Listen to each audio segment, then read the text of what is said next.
नमस्कार, मैं हूँ सानेराज पांडे और आप देख रहे हैं बिहार संवाददाता। पिछले महीने से जो सियासी पारा चढ़ा है वो अभी तक उतरने का नाम नहीं ले रहा है। आज फ्लोर टेस्ट हुआ है जिसमें बहुमत देखी जा रही है और तब पता चलेगा कि सरकार किसकी बन रही है। आपको बता दें कि पिछले महीने 26 जनवरी से जो पारा देखने को मिल रहा है, इतने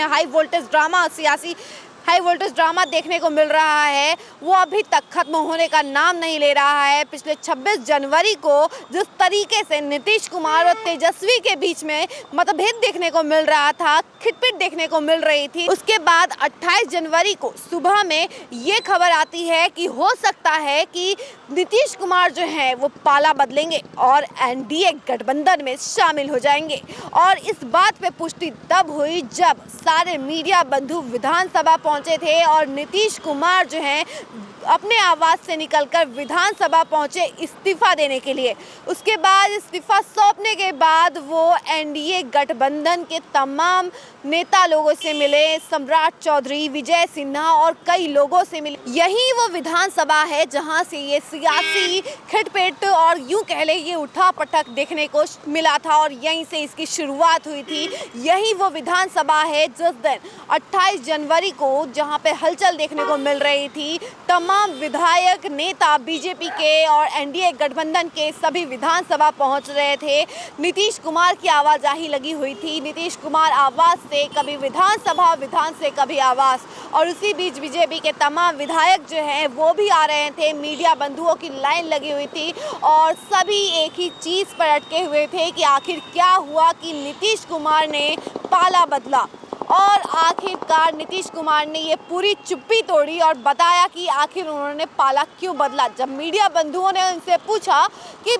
क्या हो गया कि आपने पाला बदल लिया, तो नीतीश कुमार ने चुप्पी तोड़कर बताया कि दरअसल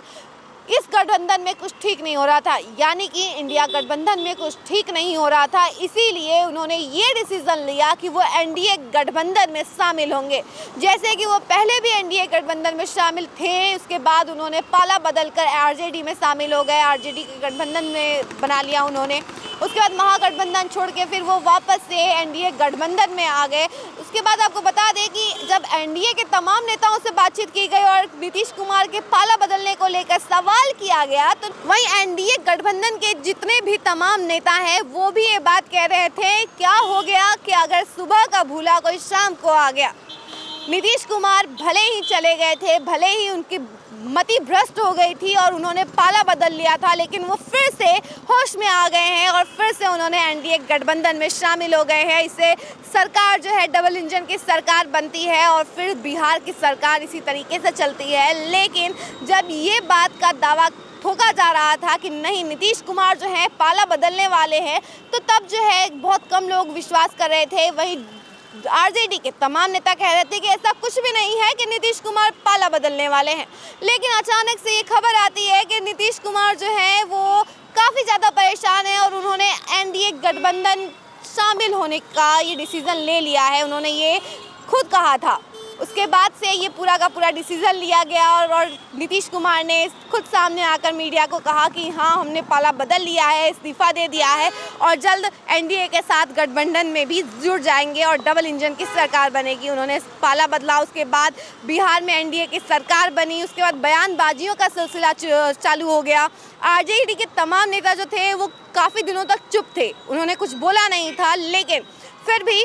ये सामने आ रहा था कि आरजेडी के नेता काफ़ी ज़्यादा नाराज़ हैं नीतीश कुमार से, तेजस्वी काफ़ी ज़्यादा नाराज़ हैं, इन लोगों के बीच में काफ़ी खिटपिट रही और यही सब पूरे पिछले महीने से यही सियासी उठापटक देखने को मिल रहा है। यही वो विधानसभा है जहां से सियासी उठापटक की जो वक्त था वो शुरू हुआ था। यही वो विधानसभा है जहाँ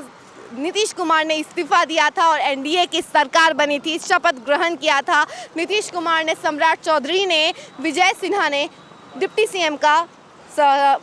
शपथ ग्रहण किया और नीतीश कुमार ने भी शपथ ग्रहण किया मुख्यमंत्री पद का। उसके बाद से जिस तरीके से मंत्रिमंडल विस्तार को लेकर सवाल आए दिन पूछे जा रहे थे कि आखिर क्या होने वाला है, क्या मंत्रिमंडल में विस्तार क्यों नहीं हो रहा, मंत्रिमंडल का विस्तार क्यों नहीं हो पा रहा है, क्या है कि अभी तक इस चीज़ का डिसीजन नहीं लिया गया है।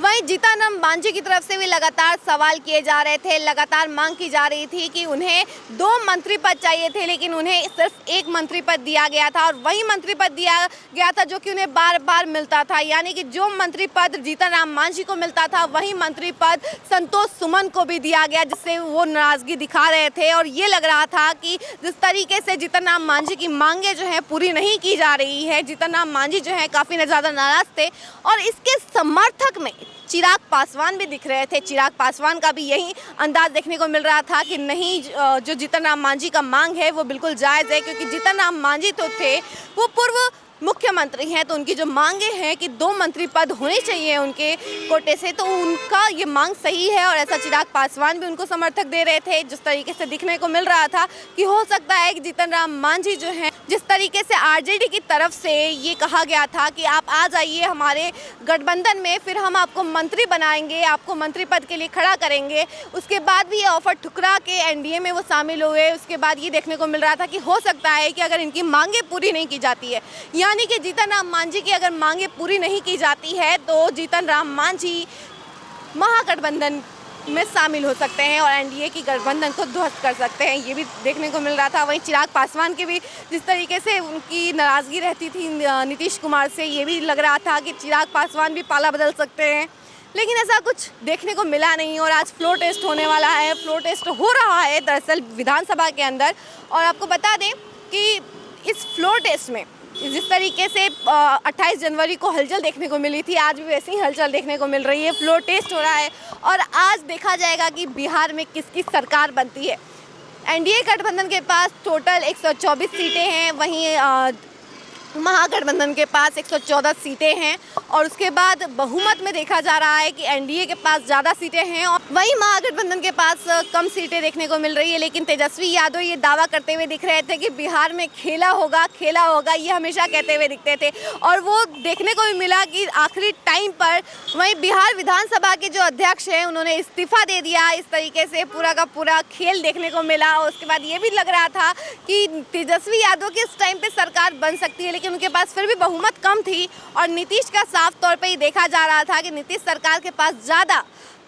बहुमत है, यानी 124 सीटें हैं। टोटल 243 सीटें होती हैं विधानसभा में विधायकों की, जिसमें से 237 विधायक जो है वो विधानसभा पहुंचे थे और अगर 237 में से बहुमत ली जाती है तो 119 सीटें चाहिए एनडीए गठबंधन को उनकी सरकार बनाने के लिए और उनके पास 124 सीटें हैं। और आपको बता दें कि नीतीश कुमार जो है जिस तरीके से हमेशा पाला बदलते हुए दिखते हैं, ऐसे में कभी उनको इस तरह का मौका नहीं मिला या फिर इस तरह का सिचुएशन नहीं आया कि फ्लोर टेस्ट हो और उसमें फिर वो बहुमत ना मिल पाए और विधायकों के सामने उनको तरसना पड़े वोटिंग के लिए। लेकिन ये समय भी आज आ गया और फ्लोर टेस्ट हो रहा है। तो जैसा देखने को मिल रहा था कि नीतीश कुमार ने सबसे पहले इस्तीफा दिया, उसके बाद से फिर से शपथ ग्रहण किया मुख्यमंत्री पद का, उसके बाद से एनडीए की सरकार बनी, फिर फ्लोर टेस्ट हुआ, उसमें भी बहुमत मिल गया एनडीए गठबंधन को और देखा जा रहा है साफ तौर पे कि 124 सीटें हैं उनके पास, तो जीत तो हो ही गई एक तरीके से। फिर से बिहार में एनडीए की सरकार ही बनी और जो तेजस्वी यादव खेला